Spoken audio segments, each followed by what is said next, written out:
Hi, this is Eric with Van Martin, and today we're going to take a look at what it would take for you to inspect your own commercial roof. Now, before we go up there, number one thing is safety. So wind, snow, hail, ice, we want to pay attention to all of that and only be safe and only travel the roof when it's safe. We also want to tie off our ladder so that it's safe as well. Let's go take a look. So if you're watching this video, there's a good chance either A, you're just curious about your roof, or more likely that you've experienced some sort of leak or something and you'd like a little bit more information on that. In this particular commercial building, what we noticed up top was this guy right here, where the water is leaking through the tile, building up along the metal, and then running down the wall here.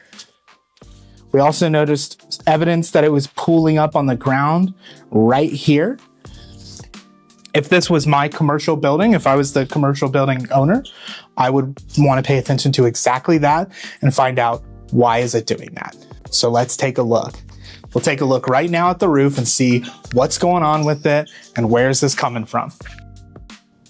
So if you already have an attic access and we don't need to set up a ladder, of course, we love that. But if you don't have access to the roof from the interior, we're gonna bring a ladder, we're gonna set it up, we're gonna tie it off when we can and make sure that it's safe.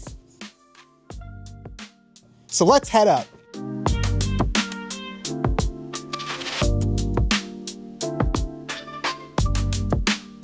So now that we're up here, we wanna take a good look at one, the area above where your leak was and find out what's going on with that. And then two, be on the lookout for anything else that can cause damage. Here's a really good example.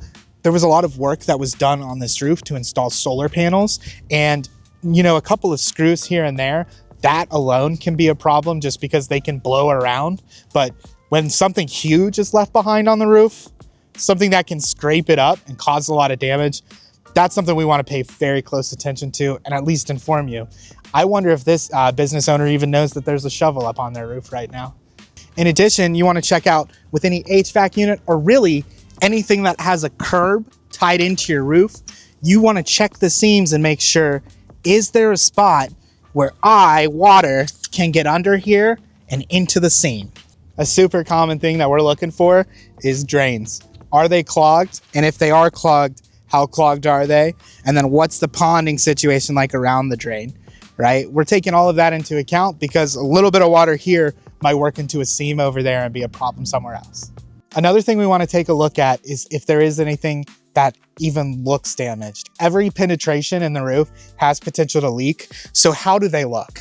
Like this one here, if we notice this, we're coming in closer for a better look.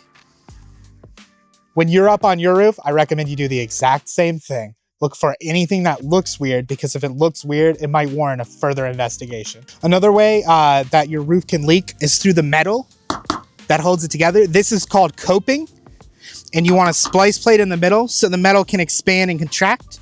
If you see a lot of seams and a lot of sealant that's broken apart and you have a leak right below in your wall, very likely could be the coping. So you'll want to pay close attention to that and make sure it's on there properly. So I hope this video helped inform you a little bit better about what to look for when you're inspecting your own roof. As a reminder, snow, ice, rain, wind are all can be very deadly when you're up on your roof. So make sure you exercise caution whenever you're inspecting a roof. Thank you so much for watching this video. We got new videos coming out every single week. So if you enjoy this content, stay tuned.